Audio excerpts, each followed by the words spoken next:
I'm going to share with you my testimony. By the end of this video, you will know that you're saved or you're not saved. Please give it attention. Hi. So, one day I happened to be a Sunday school teacher in a particular church that I attended for close to 3 years. And so, the pastor came to me and told me that, you know what, you start teaching children. And then I said, that's okay. I love teaching children. But in my heart was like, what am I going to teach? I don't even know. But because the Bible was there, so I would open and teach, and just stories, and the children would be happy. We sing songs and dance, and that was it. A big Sunday school teacher that I was. But as time went on, I came to a certain other church where someone cared about my soul and talked to me about Jesus. And when he asked me one question, like, are you 100% sure that if you died today, you would be in heaven? I still remember that question because it touched my heart. And then I was like, why not? I just answered was my answer was because I wanted to go to heaven. No one wants to go to hell. And no one would say I'm going to hell. No one. And so I told him, I think, I think I thought I was going to heaven. And so he was like, okay, let's see in the Bible the people that are going to heaven. And so we started sharing the word. And so I had the Bible myself. It's not that this man of God was convincing me to be born again. No, he was only showing me the Bible truth. And as he continued teaching me, I realized that I wasn't sure of going to heaven. And I actually realized that if I died that day or before that day, I would be in hell. And so I got so scared. I was like, so I've been a Sunday school teacher. I've been a faithful girl. I've been part of the choir. I don't really think God would take me to hell. And I thought a lot of stuff, but everything that was in my mind, the Bible put it out. Why? Because it was do this. I'm coming. And so I gave my life to Jesus that day. That was in April 2016 when I understood what giving your life to Jesus really means in the scriptures. And so this was my testimony. I have been grown up in a family where we were religious and we used to believe a lot of stuff.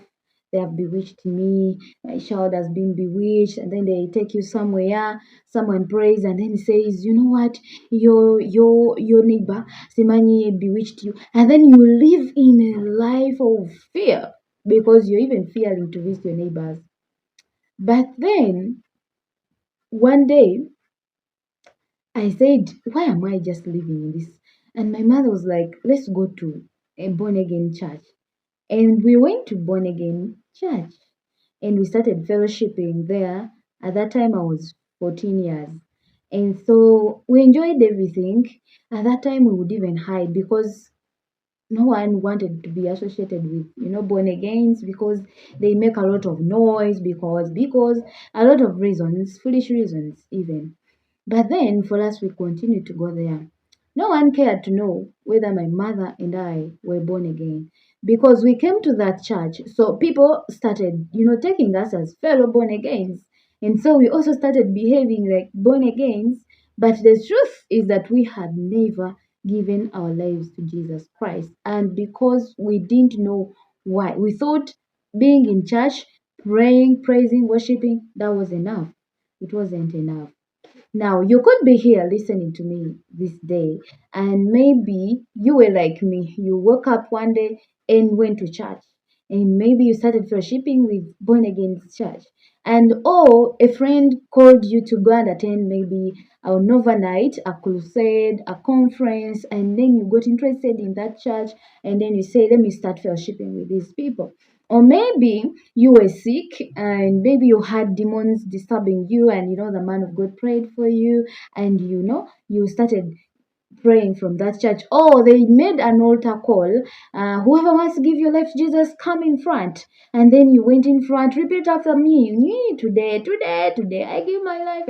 You did that, and you say you gave your life to Jesus. Or maybe you were having a problem with school fees, and maybe a certain church or a man of God came through for you, and you started fellowshipping with them, and from there you are born again.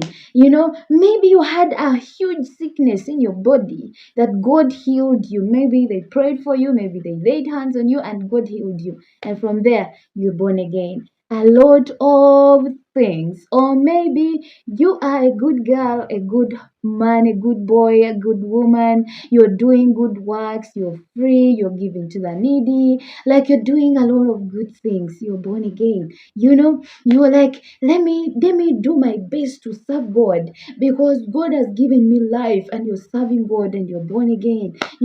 So I want you to think about your personal testimony, because it is you that knows it better than anyone else. You could be in church, maybe you're even teaching, maybe you know a few verses in the Bible and you're sharing them. Are you 100% sure that if you died today or before today, you would be in heaven? That is a personal question that you should answer personally, because you're going to meet Jesus on a personal note. No one is going to be there to defend you or to say you have been good or that. Now, being born again is not being rescued from life's problems or challenges. I was sick, he healed me. I was lame, he gave me, ability to walk. I was blind, now I can see. That is not salvation. The Bible says in the book of Job, chapter 14, verse 1 says, man that is born of a woman is of few days and full of trouble. So if you're born of a woman, you have trouble already. And so, even if you're born again, you're still going to be sick. You're still going to do. So, you can't say, I'm born again because God healed me. You can't say I'm born again because I finished school. There are a lot of non-believers that finished school. You can't say I'm born again because I can now see. I was blind. A lot of people who had issues with their sight and God healed them. There are even born again people who are blind. So you can't say that because God healed you, because God did this or that, you're born again. Salvation is not being rescued from life's problems. So in the next video, we shall see what salvation is. So if you came to me and asked for salt, I wouldn't give you sugar because you asked for salt. And so if you go to God and you ask him, God, I need a job. God, I need healing. God, I need a husband. God, I need a child. God, I need this. He's going to give you what you have asked. He's merciful. He really does. But he will not give you salvation when you have not asked for it. So if you are healed, if you are like that or that, definitely you're not saved. So I will share another video about how to be born again.